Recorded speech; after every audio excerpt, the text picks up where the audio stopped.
իբրև թե քննարկում է տարածքային կառավարման եւ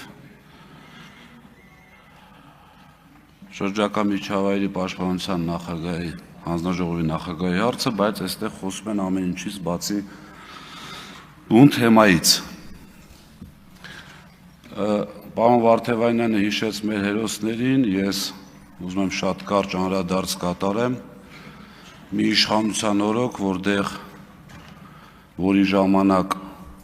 թիվը չասեմ, հաշվի առնելով մեր բոլորի հորդոր անունները ցանկով հրապարակել, որ չասեք բազմաթիվ թվեր են հնչում, որևէ պատասխանություն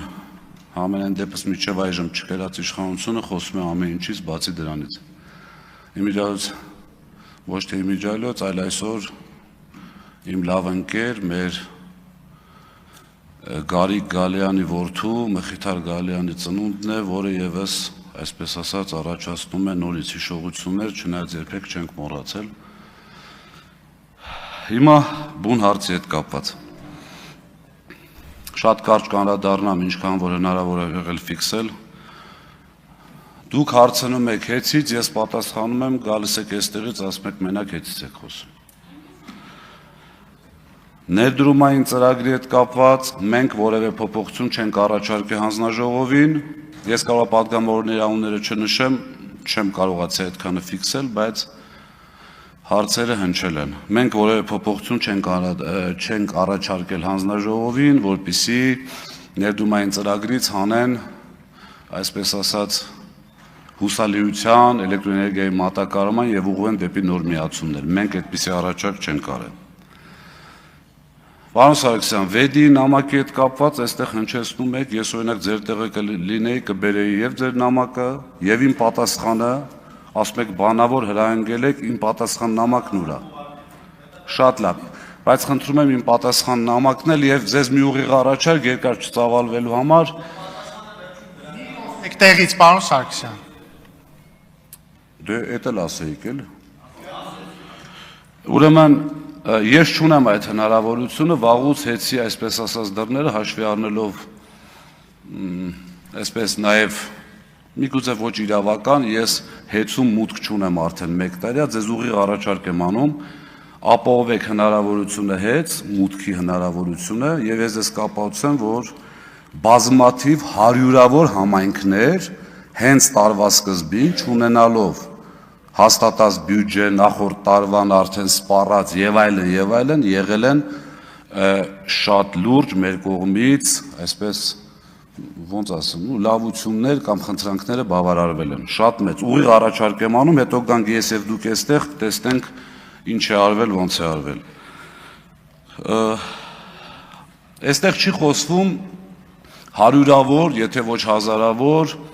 այն ընկերությունների կամ այն հիմնարկների մասին, որոնց մալուխները գտնվում են իրենց բալանսային պատկանելիությանը, այսինքն որևէ վթարի դեպքում հեծը որևէ կերպ չպետք է անգամ ընթառաջի եւ գնա դա սարքի, ինչի համար, որովհետեւ դա այդ ապրանքանյութական արժեքը ձևակերպելու խնդիր է ունենում, բայց դիմեք ձեր գործընկերոջը Երևանի քաղաքապետին եւ բոլոր մարզպետներին եւ ասեք ինչքան մանկապարտեզ, ինչքան դպրոց, մալուխներ են պայթել, ներքին տնտեսությունում են խնդիրներ եղել եւ մենք ինչքան ենք օգնել։ Իմիջիայլոց դա շահույթի հաշվին հաշվի առնելով, որ դա չենք կարող հաշվի առնելով մեր տնտեսության վրա չի ներդրված այդ ապրանքանյութական արժեքները մենք չենք կարող դա անել։ Իմիջիայլոց այդ որ ասում եք Վոլյուսը չգիտեմ ինչ արեց, եկեք իրար հետ եթե ուզում եք պատտվենք, տեսեք, որ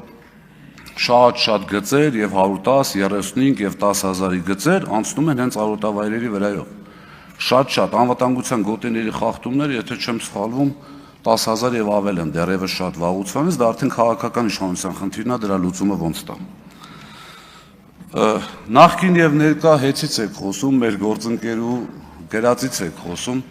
Ժողովուրդ, ձեր չաթը հրապարակվեց, եթե չեմ սխալվում, ինչ որ մեկն է ձեր չաթում ասում էր լավ, այսքան ժամանակ լույս չունենք, տենակ կառավարիչը լույս ունի, թե չէ։ Հետո ջնջեցին այդ չաթից, հետո այդ մարդուն չգիտեմ ինչ արեցին, միգուցե հույս ունեմ ողջ առողջ է։ Բայց ամեն դեպքում էդ էլ խոսացեք։ 3 մարզ ճշտեք կիմանաք կա այդ թեման։ 3 մարզ ամբողջովին հոսանքա զրկում է, դուք ստե գալի ասում եք հեցի ժամանակ ինչ որ միտեղ հոսանքա գնացել մեր ժամանակ։ Լուրջ չի, հիմա մի փոքրիկ օրինակ բերեմ, մեր համագյուղացի, այսպես գյուղի ժողովրդի համար ասեմ, հիմա պատկերացրեք, մեկը դուրս է գալի գյուղա մեջ ձեր մասին բան է ասում։ Գնում տենում ես առանձին կամ բոլորի մոտ ասում ես եղբայր, այս սենց չի, սենց է։ Հարց ունենաս, արի խոսանք։ Հետո մեկ էլ լսում ես, որ հաջորդ օրն էլ է գնացել գյուղա մեջ էլի խոսացել։ Նորից ես ասում, ասում ես եղբայր, այս սենց չի, սենց է։ Եթե ուզում ես, արի բացատրեմ, ճիշտ է խոսես։ Հետո տենում ես 4-րդ, 5-րդ, հիմա թե գյուղա մեջ այդ մարդուն ինչ կանեին, այդ արդեն թողում եմ ձեզ, դուք երևի ավելի լավ պատկերացնեք։ Ուրեմն իրապա մարմինին հանձնելու հետ կապված մի դեպք կա իմիջիալոց ձեր մարզում, ուղղակի ազգանունը չտամ, եթե կարիք լինի կտամ։ Մոտարապես 7-8 տարի, այսպես ասած, այս մարդուն հոսանք գողանալուց բռնում էինք, ուղարկում էինք քննչական, տանում էին գործային հարություն վրան, գնում էր դատարան, ասում էին բերեք փորձաքննության անկախ փորձագետի եզրակացություն, որ ինքը 501,000-ի հոսանք է գողացել։ Բայց արդեն կառավարության որոշման հիման վրա երևի մի 30-40 միլիոնի ակտ էր գրվել այդ մարդու վրա, հնարավոր չէր հոսանքը անջատել։ Ոչ մի փորձագիտական կենտրոն չտվեց այդ եզրակացությունը ուղիղ։ Էդ էլ այն հարցի պատասխանը, թե ինչի դուք չեք դիմել։ Հարյուրավոր մարդկանց, ես իմիջիալոց ձեզ մի բան ասեմ, ձեր վարության անդամ գործընկերը չեմ մանում, ինչ խնդիր ունի ձեր հետ, որ այսպիսի թույլ հարցեր ա տվեց ձեզ, որպեսզի թույլ հարցերին անդրադառնաք։ Ի պատիվ պարոն Սարիկ Մինասյանի ասած ես չեմ ասում հավելագրում եք արել։ Ընդունում եմ, որովհետև մարդը աշխատել է, պատկերացրել է, որ իր ժամանակել է եղել։ Ոնց գա ստեղ ասի, իմ ժամանակ հավելագրում ա եղել, բայց Ղազինյան Դավիթ, դու դրա մեջ փայուն էիր, ես ու Ռոմանոսը ներողություն եմ խնդրում, ես ու կառավարիչը չունեինք։ Չի կարա, չէ՞ մարդը գա ասի։ Դրա համար ասում եմ ի պատիվ իրեն։ Հաջորդը Տիկին Բաղդասարյան, երբևէ ինդուլգենցիայի ակնկալիք չեմ ունեցել, ես հպարտանում եմ իմ ծնողով եւ ոչ միայն ես, երբևէ, ինչպես պարոն Քոչարյանն ասեց, սենց թենենց դատախազը գալու է ձեր հետևից, դե երևի քաղաքական թիմը ավելի լավ գիտի, ենթադրում եմ, որ ավելի լավ գիտի գալու է թե չէ, դա այսօրվա կառավարման պատկերն է։ Իմիջիալոց ակադեմիկոս լինելով, պարոն Արությունյան, լինելով նախարար, այդքան ժամանակ լինելով բում, լավ չեք պատկերացնում ակադեմիկոսի ընտրությունը։ Ակադեմիկոսը ընտրվում է 2 փուլով, 1 բաժանմունքում եւ այնուհետեւ բոլոր ակադեմիաները, եթե պատկերացնեք, ֆակուլտետները չեք կապի։ Եվ երրորդը, հնչեց գնահատական վատ հետևանքների, այսինքն իրավաբանական դպրոցի վատ հետևանքները։ Արդյոք ձեզ հետ համաձայն են փոխվարչապետը,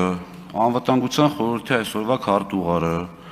գլխավոր դատախազը, արդարության նախարարը, առողջապահության նախարարը, ներքին գործերի նախարարը, SMS-ով ազատված ԲԴԽ նախագահ, արդյոք ձեզ հետ համաձայն են, որ իրենք վատ հետևանքներն են։ Մի արձագանքեք, իմիջիալոց այդ պարոն Ռուբինյան, այդ տեսեք իրավացի եք, հեչ ճիշտ չի, որ տեղից արձագանքում են։ Դուք բավականին հեռացել եք բուական համակարգից եւ այսուհետև խնդրում եմ, որպեսզի ընտանիքը չթիրախավորեք, պատասխանը կարող է լինել միգուցե քաղաքական շատ ավելի կոշտ։ Հիմա մենաշնորհի մասին եք խոսում։ Մենք ասում ենք մի հատ անուն ազգանուն տվեք, ասեք Պետրոսյան Պետրոսը ձեր որոշող մարդկանցից ասել է, այս մարդը պիտի տենդերի չմասնակցի։ Չունեք այդ անուն ազգանունը, խոսում եք Պեկի սենյակներից, կամերաներով, բերեք այդ անուն ազգանունը տվեք, ով ինչ-որ մեկ ուզեցել է տենդերին մասնակցի, մեր մոտից ինչ-որ մեկը թույլ չի տվել, կամ ասելով, կամ որևէ գործողություն անելով։ Եվ ամենակարևորը, քննարկում ենք տարածքային կառավարման հիմնական, այսպես ասած, այդ հանձնաժողովը, եւ շրջակա միջավայրի բազմաթիվ գործառույթներ ունի։ Ոչ մեկ ստեղ չեկավ քաղաքական գնահատական տար, թե վարչապետը ոնց կարող է ընտրովի մարմնի ղեկավարին հետո նշանակել որպես ԺՊ։ Ոչ մեկ դրա մասին չխոսած։ Ժամանակը շատ քիչ է, ամբողջին չեմ կարող անդրադառնալ, կոչ եմ անում լինել օբյեկտիվ եւ եւս կրկնում եմ մեկ անգամ, չեմ խնդրում, որպեսզի ինձ քվեարկեք։